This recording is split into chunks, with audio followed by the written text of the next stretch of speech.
Columbus Zoo Aquarium is arguably one of the best zoos in North America. This is due to offering 8 different themed areas along with even an amusement park. However, today I'm going to be reviewing Columbus Zoo Aquarium. Located in Powell, Ohio, USA, this park owns just under 600 acres of land. As much as it may not be the biggest zoo in the country, I have said I was actually quite impressed how they looked after their animals. And unlike most parks, it was actually quite an easy place to get to. The reason why I say this is due to the park's closest city only being around 17 miles away. However, if you're travelling further up than Columbus, it's probably not going to be as easy to get here. However, in terms of the park itself, as I briefly mentioned, the park is split up into 8 different areas, and I have said that each one of these areas was actually really well themed. To start off with, the Heart of Africa is of course the African themed area, and in this area you can find various different animals including cheetahs, giraffes, and even African lions. As much as I was definitely interested in the animals themselves, I have said that the theming was definitely the standout. However, next up is Polar Frontier, and just like the Heart of Africa, most of the animals were actually quite common. However, even as the case, it was still great to see both the polar bears and also the Arctic fox. Something to point out was that it also had a nice indoor section. Another themed area at the park is North America, and within this area you can find beavers, river otters, and even a black bear.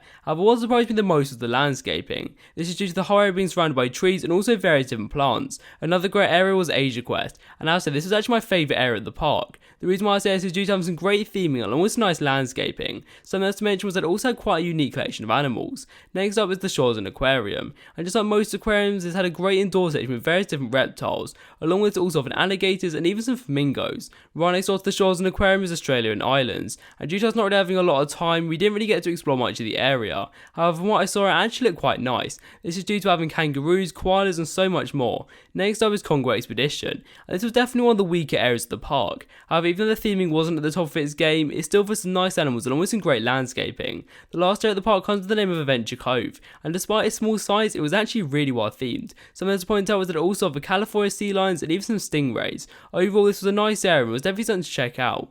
And as much as all 8 of the themed areas were amazing, as I briefly mentioned, it did also offer an amusement park. And due to me preferring theme parks to animal parks, this was definitely the part I was most looking forward to. And even though most of their attractions were on the smaller side, they did also offer 2 different roller coasters, with the first of which being Sea Dragon. Making its debut back in 1956, this is probably the rarest coaster I've been on, and even though you can find near clones of this at many parts around the world, due to this one being located at a zoo, many people haven't got the chance to experience it, and I have to say that it actually offers some decent airtime. Along with this, it was actually extremely smooth for a wooden coaster.